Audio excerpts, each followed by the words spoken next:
6 to the latest developments out of Dayton, where a Beavercreek man is being held now for attempting to provide material support to a foreign terrorist organization. His initial appearance in a federal courtroom was this morning. 2 News reporter Deborah Bogart was at the hearing and joins us live with details on this developing story.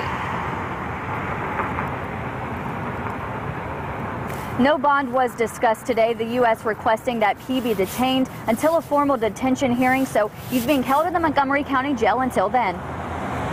19-year-old Beavercreek resident Nasser Al-Madawji faces 20 years in prison if found guilty for attempting to provide resources to a foreign terrorist organization.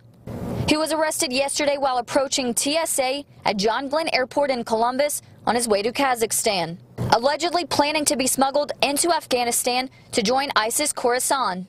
Mr. Al-Madawji had a lot of ideas about how he wanted to bring down the United States as a long-term plan.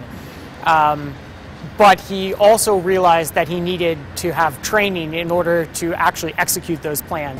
He moved with his family to Beavercreek about a decade ago from Iraq, becoming a natural citizen. In February, he traveled to Egypt and Jordan, Glassman calling this his first apparent attempt to join the ISIS affiliate.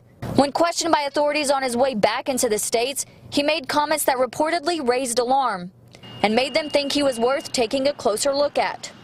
He contacted multiple undercover FBI agents who were posing as ISIS supporters, saying he was willing to assist with projects in the U.S. Mr. Al-Madawji did record a video of himself pledging allegiance to Abu Bakr al-Baghdadi, who is the leader of ISIS, and then sent that video on to a person that he believed to be a member of ISIS.